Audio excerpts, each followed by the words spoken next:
Dans cette vidéo qui concerne les suites, on va s'intéresser aux variations et aux techniques qui permettent de les étudier. Elles sont au nombre de 3 en première S, il y en a une 4e qui débarque en terminale, c'est ce qu'on appelle la récurrence, mais ça c'est pour plus tard.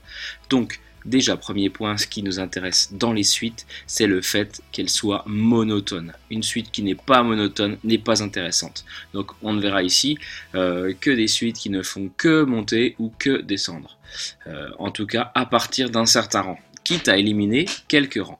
Donc, après avoir évoqué ce point avec vous, on va tout de suite distinguer les 3 points, les 3 techniques que je détaillerai en détail sur des exemples. Je mettrai le minutage du début de ces exemples dans la description de cette vidéo. Alors la première technique, quand vous avez une suite UN, c'est d'étudier le signe de la différence. Donc UN plus 1 moins UN. Admettons que cette différence soit positive, ce serait équivalent à UN plus 1 supérieur ou égal à UN. Évidemment, ceci, quel que soit n, pour tout n. Et donc, si vous avez UN plus 1 plus grand que UN, vous avez une valeur qui est toujours plus grande que la précédente, vous êtes en présence d'une suite qui sera croissante. Strictement. Donc ça c'est pour étude du signe de la différence, donc il va falloir étudier le signe de cette quantité. Deuxième technique, ça c'est dans un cas où toutes les valeurs de UN sont positives, c'est vraiment capital, il faut que ce soit précisé dans l'énoncé ou alors il faut le montrer.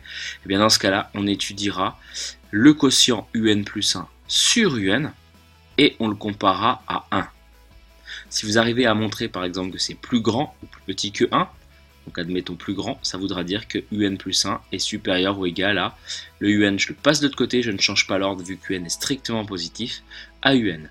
Et donc comme précédemment, on aura UN qui sera croissante. Dernier point à évoquer ici, troisième technique, c'est quand une suite est définie avec une fonction explicite, donc UN égale f de n. Dans ce cas-là, les variations de la fonction implique les variations de la suite. Attention, la réciproque est fausse. C'est pas parce que vous avez une suite qui est croissante que la fonction qui est derrière l'est forcément. Donc, voilà les 3 cas que je vais détailler dans des exemples. Alors, quand les utiliser, le dernier cas, c'est quand vous avez une fonction directement en fonction de n, une suite en fonction de n. L'avant-dernier cas, on fera des quotients quand on aura des puissances surtout, c'est assez intéressant à ce niveau-là. Donc là je vais mettre quelques mots-clés comme fonction directement en fonction de n. Le cas d'avant, c'est quand on a des puissances surtout. Et puis je dirais que le premier, c'est quand on ne sait pas trop quoi faire. Voilà, donc c'est parti pour les exemples. Dans ce premier exemple, on va donc comparer la différence de 2 termes consécutifs à 0. Donc l'exemple c'est le suivant, les variations de la suite UN définies pour tout n non nul par UN égale n plus 1 sur n. Vous comprenez aisément pourquoi non nul. Donc j'ai commencé par la rentrer dans ma calculatrice et puis j'ai observé, en fait j'ai fait une conjecture, voilà les rangs, voilà les termes, on constate que ça ne fait que monter, donc on peut supposer que ma suite est croissante. Vérifions-le tout de suite et on commence par un quantificateur pour tout n naturel non nul. Et donc on s'occupe de la différence UN plus 1 moins UN. Alors là, un peu d'algèbre, je vous laisse mettre sur pause et puis le faire, relancer quand vous avez terminé.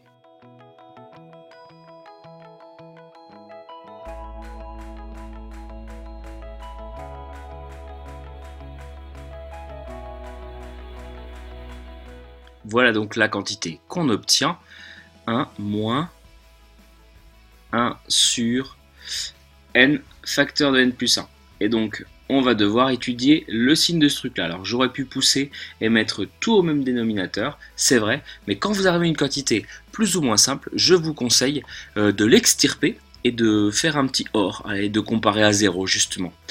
Quand est-ce que cette quantité est strictement positive? Je pose les choses juste pour regarder quand c'est le cas. Donc ça équivaut.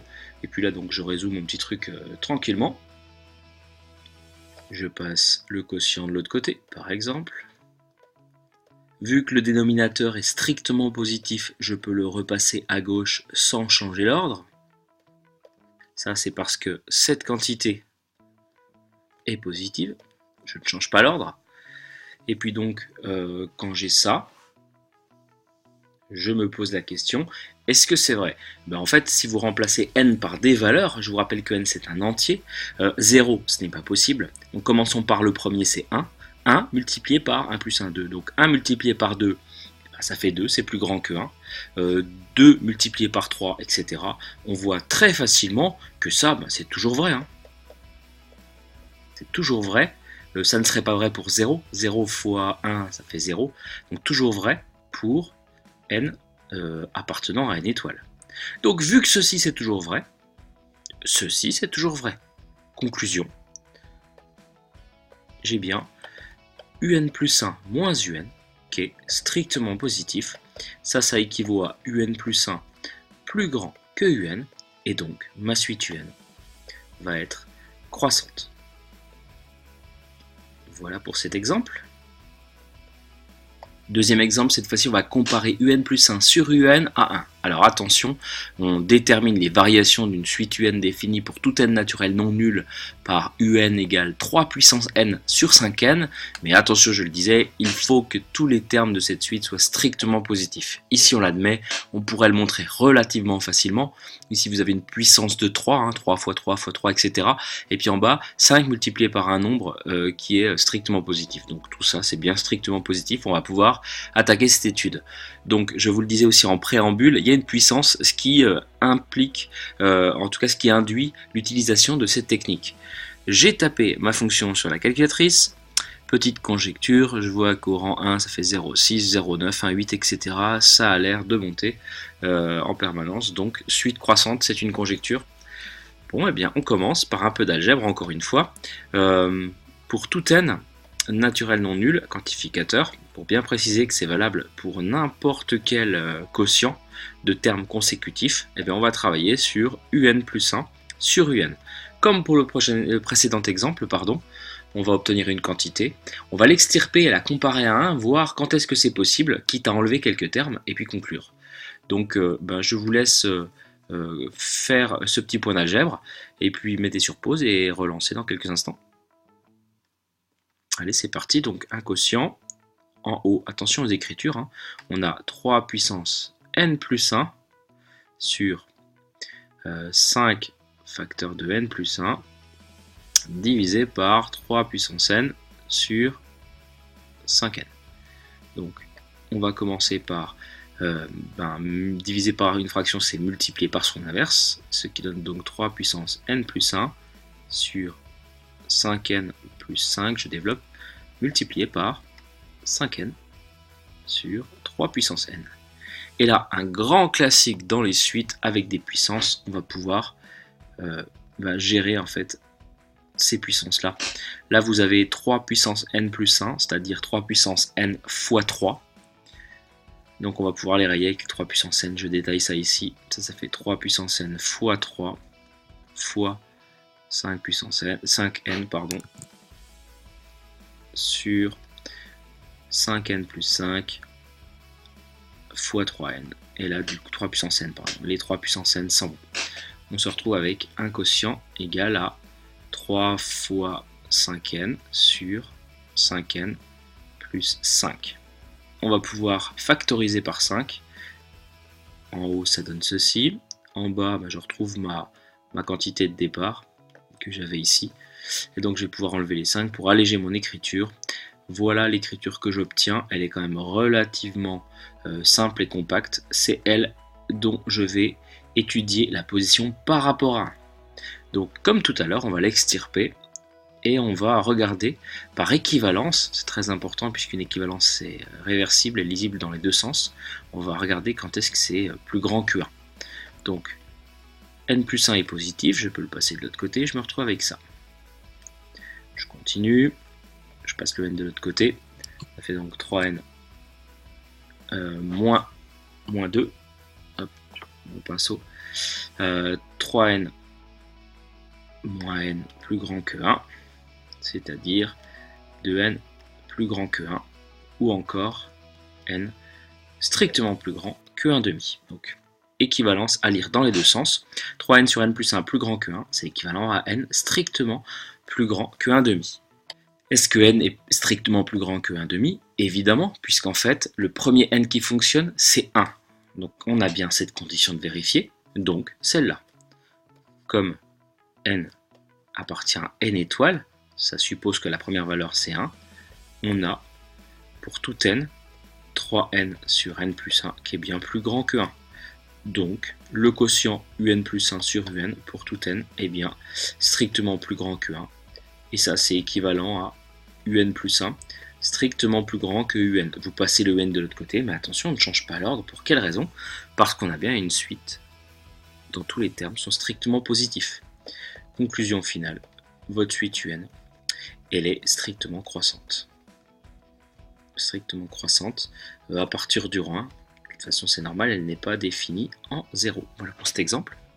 Dernier exemple, ou plutôt derniers exemples, des suites définies par un égale f de n. Et là, j'insiste bien, hein, je ne parle pas de suite définie par récurrence, un plus 1 égale f de un, mais vraiment de suite définie de manière explicite par une fonction. Donc par exemple ici, une suite un, une suite vn et wn, la première définie par 5 moins n sur 3, la deuxième par 2n carré moins 7n moins 2, et la dernière par 1 sur 2n plus 1. Donc commençons par la première. Ici quelques conjectures, hein. J'ai rentré mes 3 suites directement dans ma calculatrice. On constate que la première semble être décroissante, la deuxième semble être croissante et la dernière semble être décroissante également. Donc c'est parti pour la première. La suite un définie par 5 moins n sur 3, eh bien on voit que c'est une suite définie par f de n, avec une fonction f de x qui serait égale à quoi? Eh bien 5 moins x sur 3, c'est-à-dire, pour faire simple, hein, moins 1 tiers de x plus 5. Fonction affine décroissante. Eh bien justement, f est affine décroissante. Donc on va pouvoir conclure et statuer sur les variations de un. Fonction décroissante, donc un, entre parenthèses, décroissante également. Attention, la réciproque est fausse. Deuxième exemple, une fonction un, plutôt vn, définie par 2n carré moins 7n moins 2. Donc là, on est en présence d'une fonction f de x égale, je remets la variable x pour qu'on soit en terrain connu, 2x carré moins 7x moins 2. Donc on va étudier les variations de ce polynôme du second degré. On voit, alors là je fais court hein, au niveau rédaction, mais on voit que le 2 ici est strictement positif, donc votre fonction va déjà être décroissante et puis croissante. On va juste chercher l'abscisse du minimum. Cet abscisse il est atteint en moins b sur 2a. Ici ça donne donc moins 7, c'est-à-dire 7 sur 2 fois 2, 4, 7 quarts, ou encore 1,75. Donc ici 1,75. On constate que la suite est définie pour tout n naturel, donc à partir de 0. On part de 0 évidemment. On est sur 0 plus l'infini. Donc qu'est-ce qu'on peut dire? On peut dire que ma fonction f va être décroissante sur l'intervalle 0, 1, 75. Je vous rappelle que nous, on parle de naturel, donc de nombres entiers, 0, 1, 2, 3, etc. Donc en fait, quels sont les cas qui nous embêtent finalement? Eh bien, c'est cette partie-là. Hein. Donc on va en faire abstraction. Et on va faire commencer notre suite finalement à 2. Et on va simplement dire que f est strictement croissante sur 2 plus l'infini. Par conséquent, on va déduire que notre suite un va être strictement croissante à partir du rang 2.